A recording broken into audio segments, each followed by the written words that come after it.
قولوا آمنا بالله وما أنزل إلينا وما أنزل إلى إبراهيم وإسماعيل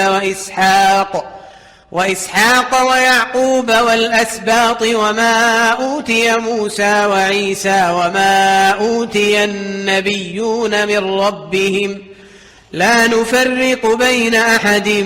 منهم ونحن له مسلمون فإن آمنوا بمثل ما آمنتم به فقد اهتدوا وإن تولوا فإنما هم في شقاق فسيكفيكهم الله وهو السميع العليم صبغة الله ومن أحسن من الله صبغة ونحن له عابدون